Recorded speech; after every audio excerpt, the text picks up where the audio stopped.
Saludos cordiales virtuales desde la ciudad de Maracay, estado Aragua, Venezuela. Quien les habla, la doctora Noelia Alfonso.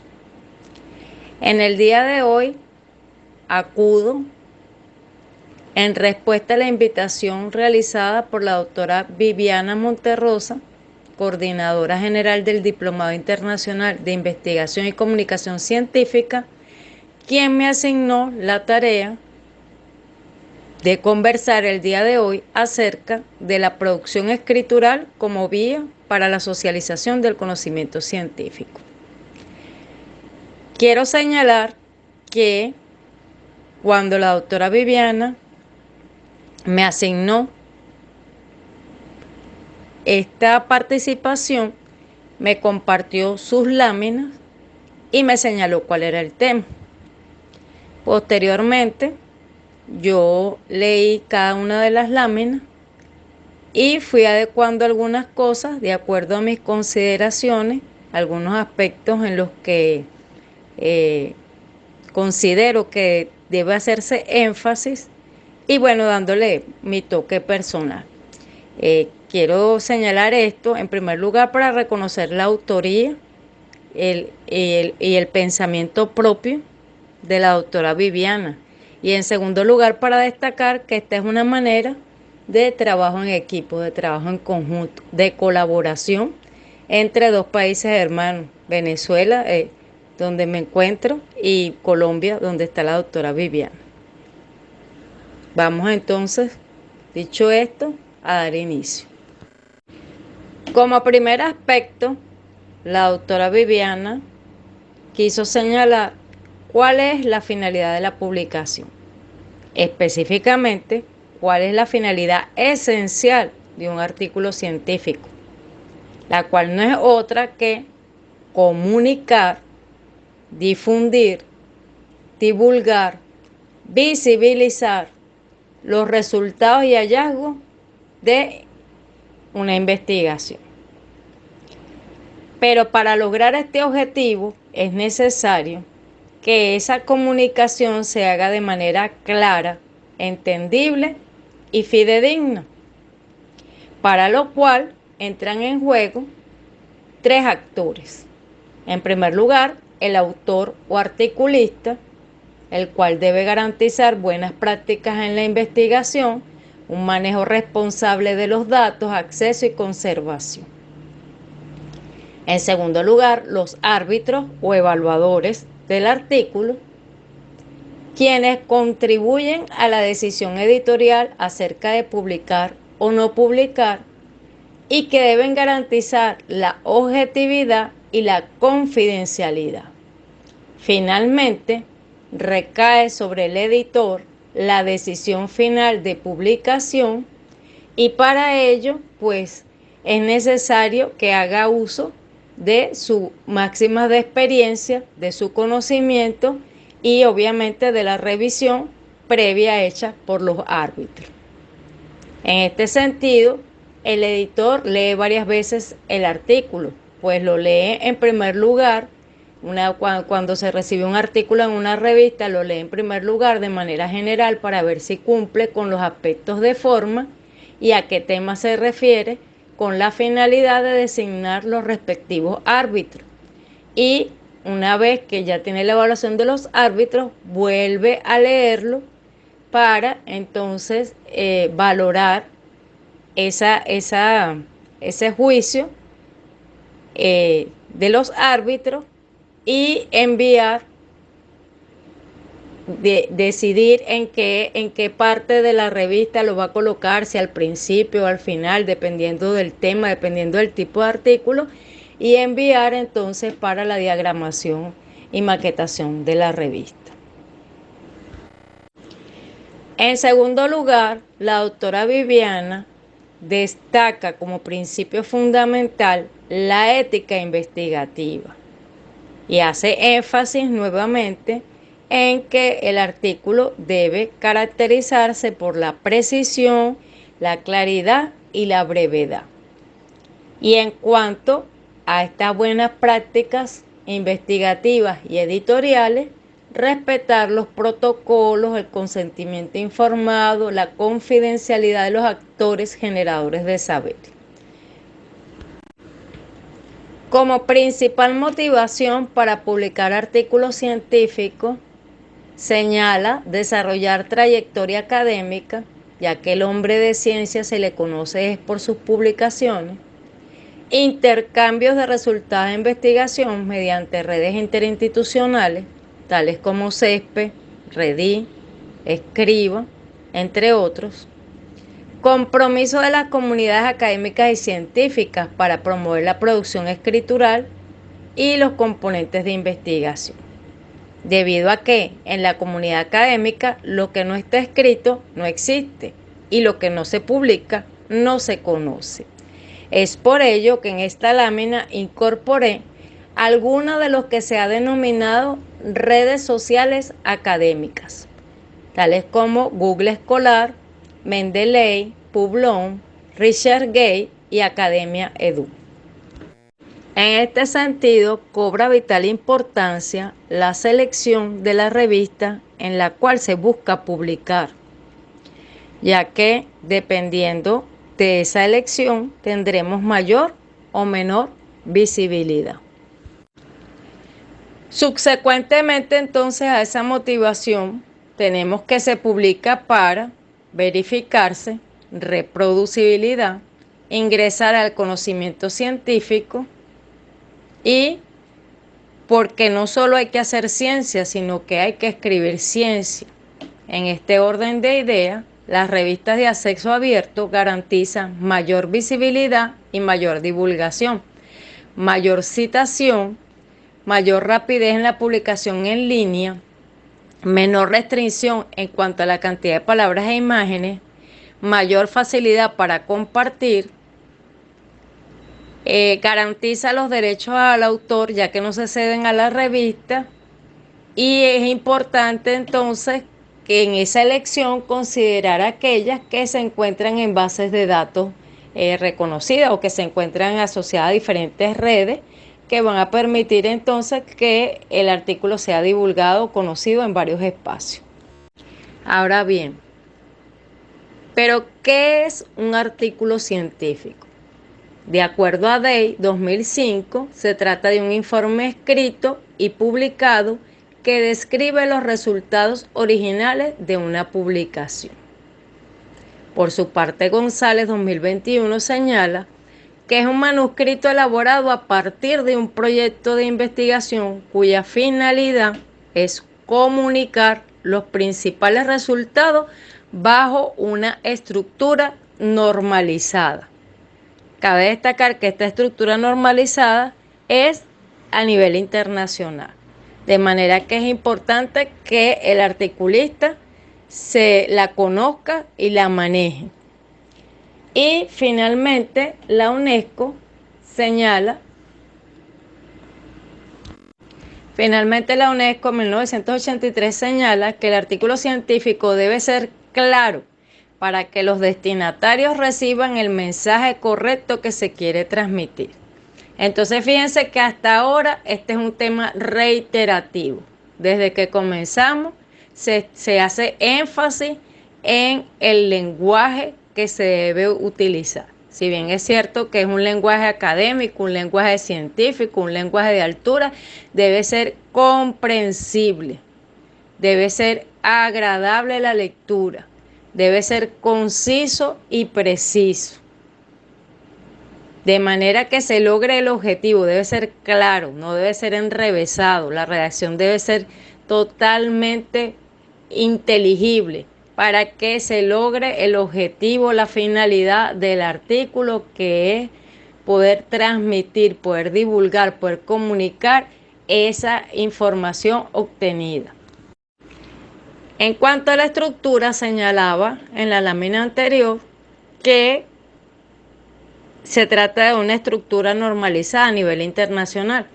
Evidentemente vamos a encontrar algunas variaciones muy pequeñas entre una revista y otra y entre un tipo de artículo u otro. Pero en general, la estructura es la que menciono a continuación, el título del artículo, los autores, los cuales deben estar identificados.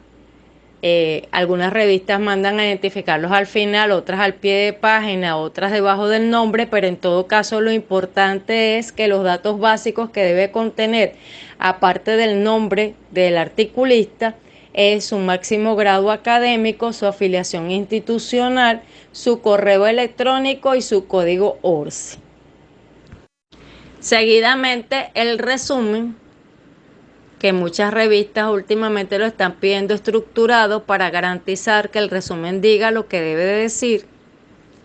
Las palabras clave, que generalmente las revistas piden de 3 a 5 palabras y recomiendan que estas estén acorde con el Tesauro UNESCO.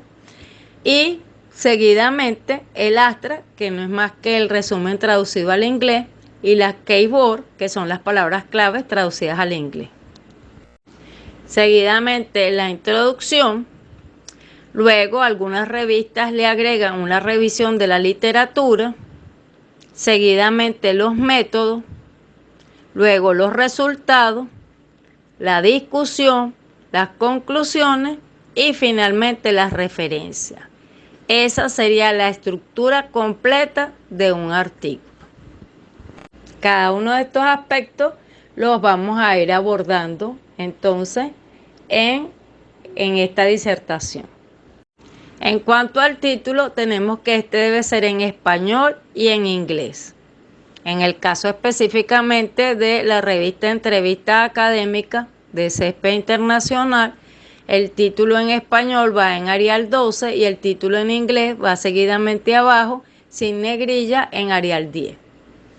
El título no debe exceder de 12 palabras, es decir, el título debe ser atractivo, pero debe ser preciso y conciso. Debe ser claro y en ningún caso debe comenzar con un verbo en infinitivo. Tampoco debe estar formulado como interrogante ni tener abreviatura. Y debe estar ajustado al contenido, al tema que se aborda en el artículo. En cuanto a los datos del autor, ya me adelanté, ya lo dije antes, así que no lo voy a repetir. Pero sí hago énfasis en que todas las revistas o la gran mayoría de las revistas piden el código ORCI. Así que si usted no lo tiene, pues yo lo invito a que se registre y lo saque para que cuando envíe un artículo a publicar en una revista, no pierda tiempo por esta razón o no sea devuelto porque falta esta información. Siguiendo con las características de un buen título de artículo, debemos señalar que este debe describir adecuadamente el tema del artículo en el menor número de palabras posible, que debe ser congruente con el problema y objetivos presentados. Debe ser específico, debe ser corto, conciso y claro. Y puede ser informativo o indicativo. Aquí la doctora Viviana agrega una recomendación donde señala que es aconsejable que el título se escriba después que se haya redactado el documento. Como yo le señalé anteriormente, pues estas láminas parten de una información que ella me da y entonces pues yo dejo su criterio, más yo no lo comparto. De hecho, en un diplomado y en varias actividades académicas que hacemos mi mamá y yo, la doctora Crisalia Villegas y mi persona, en donde explicamos acerca de la elaboración de artículos, más bien pedimos primeramente el resumen para forzar al articulista, al escritor, a que se fije un esquema de trabajo, porque ya ahí va a tener cuál es la vía metodológica que va a utilizar, cuál es el tema que va a abordar, cuáles son las teorías que va a revisar en su literatura, y eso le va a permitir tener un enfoque más claro de lo que va a hacer, y evidentemente pues ya ahí está el título y las palabras clave. Entonces, bueno, como el proceso de pensamiento es distinto en cada quien, así como el proceso de investigación y de escritura, pues ahí tienen los dos consejos. El que le da la doctora Viviana y el que le doy yo. Entonces, este título debe ser completo y exacto. Debe mencionar la población o el caso de estudio y debe ser atractivo.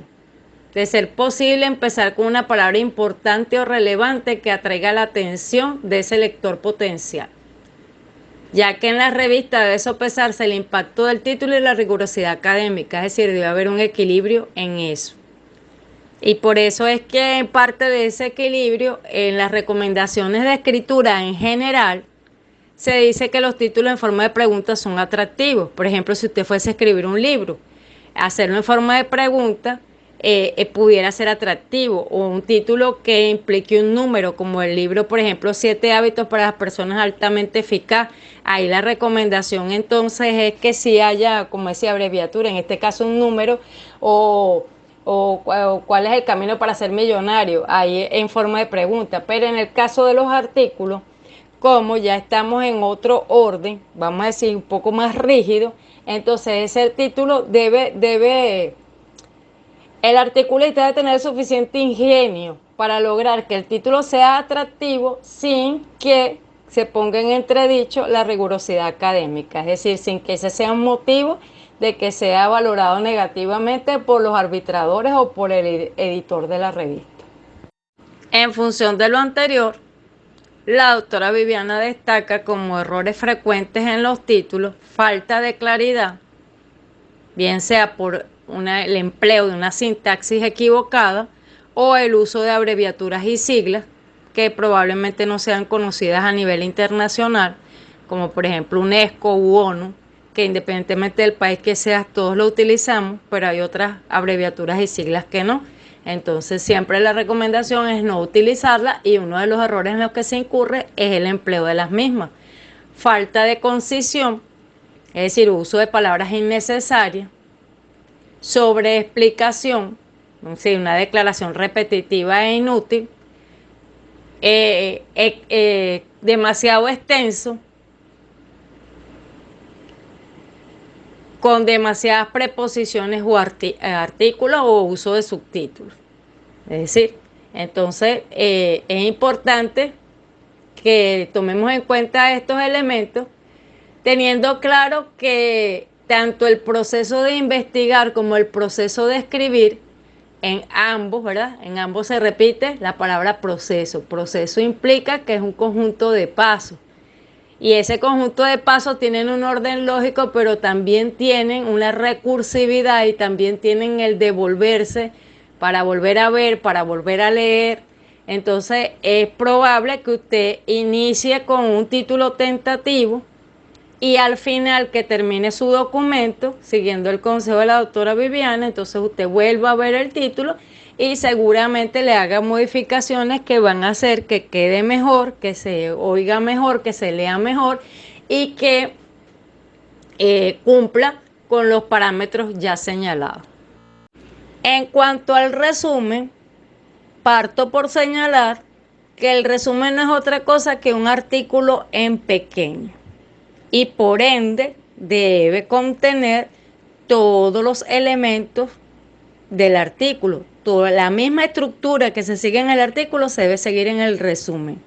Por eso señalaba con anterioridad que algunas revistas han escogido que el resumen sea estructurado, es decir, que tenga los subtítulos, que indique los aspectos que debe desarrollar para garantizar este cumplimiento. Porque aunque parece hartamente conocido, ¿verdad? Estos aspectos no se cumplen cuando se redacta el resumen. Generalmente la mayoría de las revistas establecen como tope máximo del resumen 250 palabras. Entonces, oscila de 200 a 250 palabras la redacción del resumen de un artículo, el cual debe ser redactado en tercera persona y en tiempo pasado.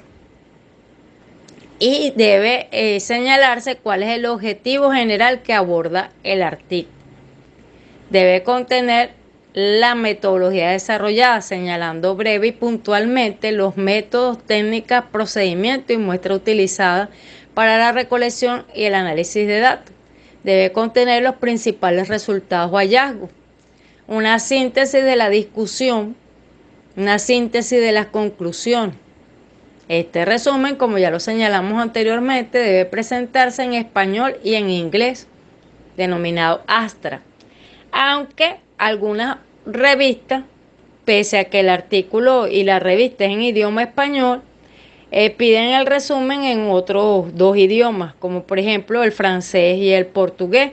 Esto se debe a que en muchas ocasiones el resumen es lo único que es leído y de allí radica su importancia, de que esté completo y que diga todo lo que debe decir, porque en muchos casos el resumen sirve como motivador para que el lector decida avanzar en la lectura de ese artículo.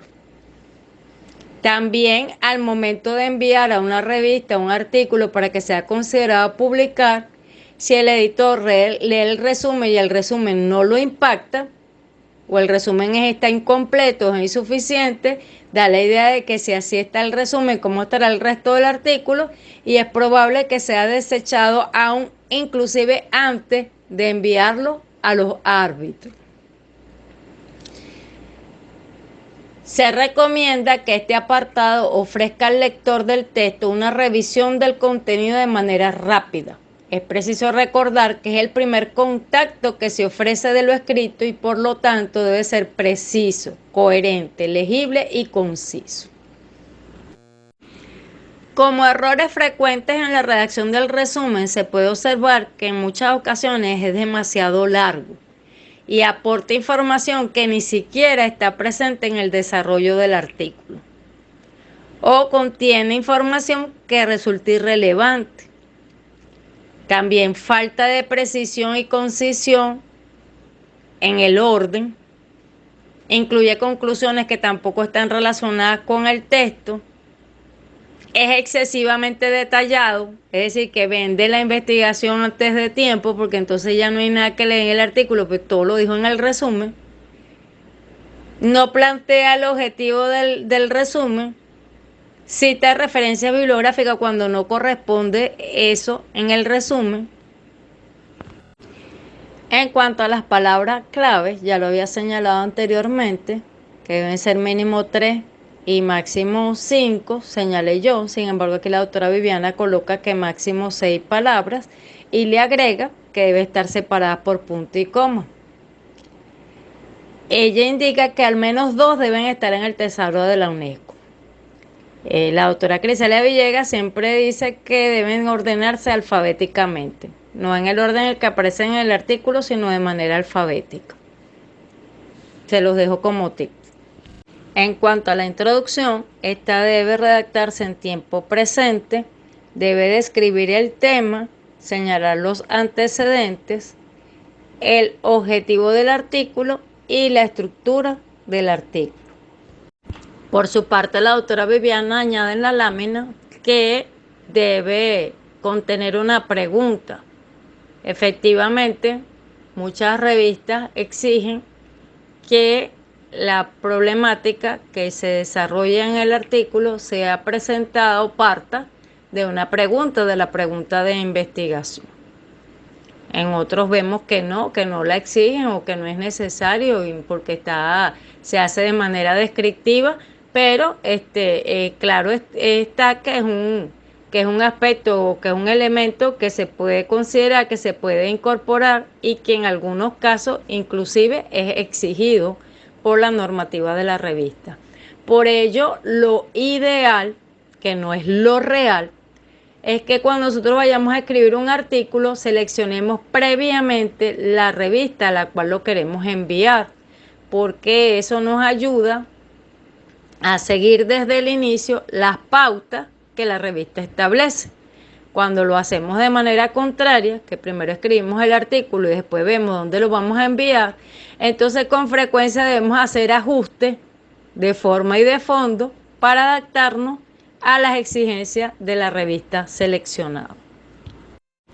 En relación a los materiales y métodos, se debe señalar de manera sucinta, descriptiva, contundente, clara, específica, cómo se ha realizado el estudio. Una descripción detallada de los métodos utilizados, de los materiales y recursos. Cabe destacar que debe haber correspondencia entre el objetivo planteado o la pregunta de investigación, los materiales y métodos seleccionados y los resultados. Los resultados deben corresponder con los materiales y métodos seleccionados, pues se supone que cada método o cada material se utilizó para obtener un resultado específico, y eso debe estar claramente detallado. Debe entonces atender a el tipo de diseño que fue utilizado, describir la muestra, su representatividad y el criterio de selección de la muestra, el escenario, el lugar donde se realizó, las técnicas e instrumentos de recolección de la información, los métodos utilizados para el análisis estadístico y así como la sistematización de la información realizada. Todo esto lo resume la doctora Viviana en diseño, población, entorno, intervenciones y análisis estadístico. En cuanto a los resultados, estos se redactan en pasado y deben evidenciarse los datos representativos, las estadísticas, cuyo análisis e interpretación debe ser breve, claro y sin palabrería, no repitiendo lo que ya es evidente en los cuadros y gráficos. Una vez más me adelanté a las láminas, yo ya les había señalado algo por allá y la doctora Viviana lo dice aquí, ¿verdad? Que los resultados deben expresar los experimentos descritos en los materiales y métodos. Quiere decir que ella y yo estamos en la misma idea a pesar de que no andamos juntas. Ella está en Colombia y yo estoy aquí. Presentar pruebas que apoyan dichos resultados en forma de figuras, tablas o en el mismo texto. Recordemos que ella nos hablaba la clase pasada que no se querían artículos que fueran tan planos, sino artículos que fuesen acompañados de una parte visual. El primer párrafo debe resumir en una frase concisa, clara y directa el hallazgo principal del estudio. En cuanto a la discusión, la doctora Viviana recomienda que ésta se comience dando respuesta a la pregunta formulada en la introducción. Y en esta discusión deben establecerse claramente los principios, relaciones y generalizaciones que los resultados indican. Se interpretan entonces los resultados a la luz de las investigaciones previas. Y debe señalarse entonces la concordancia o discordancia con los resultados obtenidos en estas investigaciones previas. Entre los errores más frecuentes se puede encontrar que repiten lo mismo que ya señalaron en los resultados o que presentan los resultados sin ningún tipo de discusión. Por lo que la doctora Viviana reitera que en la discusión debe presentarse una interrelación entre la revisión teórica abordada y los hallazgos resultados de la investigación, sus implicaciones, alcances y limitaciones. En cuanto a las conclusiones, en estas deben señalarse esas reflexiones personales del articulista a partir de los resultados. Explicaciones, soluciones, señalar las partes que no se resolvieron. Debe entonces concretarse la respuesta final a los objetivos planteados y a la pregunta, señalando las consecuencias teóricas y las aplicaciones prácticas, destacando el aspecto esencial de mayor importancia del estudio, enfatizando las limitaciones encontradas y señalar entonces cuáles sean las futuras líneas de investigación. Y como último aspecto de la estructura normalizada del artículo aparecen las referencias. Estas deben entonces estar en estricto orden alfabético, deben referenciarse a aquellos autores y fuentes citados durante el desarrollo del artículo o manuscrito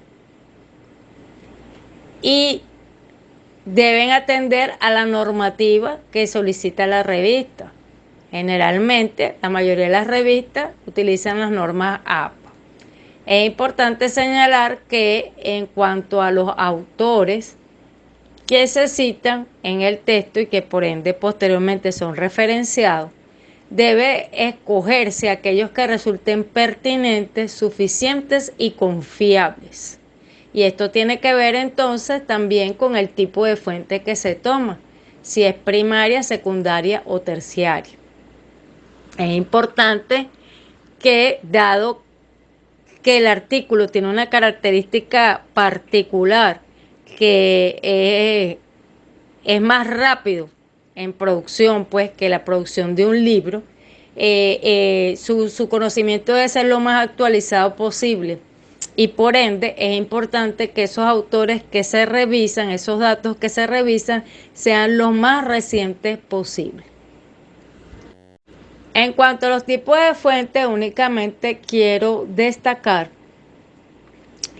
que es importante verificar la validez de la fuente, que estas fuentes sean valiosas y respetables. Garantizar que esa información que está en esa fuente no es duplicada, no ha sido tomada de otra parte, señalando la misma autoría, y que no hay retractación, puesto que en el campo de las ciencias duras se dan casos de artículos que son publicados en revista y luego, como decir, un nuevo experimento da cuenta de que esos resultados no estaban correctos y entonces ocurre la retractación. O se dan cuenta que la fuente que tomaron no era correcta y ocurre la retractación. Por eso es importante que cuando se va a escribir, cuando se va a explorar, cuando se van a buscar esa fuente, se pueda garantizar que realmente son fuentes veraces. Ya aquí en estas últimas láminas, la doctora Viviana enfatiza mucho el aspecto de la forma, pero aquí hay dos elementos a considerar. Uno, que la forma depende, el tipo de letra, el interlineado, la manera como se presentan los autores, depende mucho de las normas de la revista. Y en algunas ocasiones también del tipo de artículo. En todo caso, yo quiero rescatar aquí que el uso de la cita es el reflejo del dominio del tema, da crédito a las ideas ajenas que se utilizan, une al trabajo actual con trabajos anteriores, sirve para evitar el plagio y sirve para identificar la publicación de la cual la idea fue tomada. Como ya lo señalé con anterioridad, es conveniente citar lo más reciente, emplear bibliografía internacional, evitar la excesiva citación, porque bien es cierto tenemos que citar, pero tampoco que todo sea cita de cita de cita, también tiene que estar el pensamiento propio y debe evidenciarse y diferenciarse del pensamiento ajeno. Evitar la excesiva autocita, esto las revistas lo llaman endogamia, e incluir artículos publicados de la revista en la que se desea publicar. Esta es una recomendación, obviamente, que solo puede llevarse a cabo cuando ya tenemos claro en qué revista vamos a publicar. Siempre es bueno revisar artículos allí para ver la estructura, la forma, las normas y los temas. Y también buscar artículos que guarden relación con el nuestro y entonces citarlo para que el editor vea que de verdad conocemos esa revista y que estamos al día con las últimas informaciones que hay sobre el tema. La doctora Viviana habla de citas literales. Aquí en Venezuela se dicen citas textuales, las cuales pueden ser cortas o largas. Se denominan cortas aquellas que son de menos de 40 palabras y estas van en el texto entre comillas, o de más de 40 palabras que serían las citas largas, las cuales entonces van en interlineado sencillo con sangría de 5 espacios en ambos lados sin comillas. Esto obviamente dependiendo de la norma, porque he leído varios artículos donde la sangría la colocan de un solo lado, pero no recuerdo en este momento qué tipo de normas sean esas. Aquí la doctora Viviana coloca ejemplos de citas con un autor, con dos autores, con tres autores, citas arriba, en el intermedio, al final. Quiero rescatar de aquí que cuando se escoja un estilo se mantenga. Si usted citó en el primer párrafo, en el segundo párrafo al inicio, cite durante todo el artículo al inicio. Si citó al final, cite al final. Porque ya esta es una cuestión de estilística y de estética. Porque usted me puede decir, bueno, sí, pero es que la norma me permite los tres tipos de manera de citar. Está bien, la norma le permite los tres, pero escoja solo uno y mantenga esa uniformidad, esa estética durante todo el artículo. Y ya para finalizar, como con recomendaciones generales, la doctora Viviana aconseja citar todas las obras que influyeron en su trabajo y que constituyeron el sustento de su investigación. Esto es relativo en el sentido de que generalmente nosotros leemos mucho más y revisamos mucho más de lo que escribimos en función de varios aspectos, en función de que quizás repiten cosas que ya ha señalado otro autor, en función de la extensión del artículo, que generalmente no es tan larga, y bueno, y otra cantidad de aspectos, pero lo importante aquí es que generalmente las normas de la revista exigen que los únicos autores que se referencien son los que efectivamente fueron citados en el texto. Entonces, esta recomendación quizás no siempre pueda ser aplicada, porque estamos claros, como lo dije anteriormente, que muchas veces leemos y revisamos más de aquellos que citamos. Segunda recomendación, que lo venimos diciendo desde el inicio, que hablamos de las buenas prácticas investigativas y editoriales, evitar el plagio a toda costa, cualquiera sea su tipo, subtipo, clasificación. ¿Y cómo lo evitamos? Pues citando directamente al autor o haciendo un correcto parafraseo.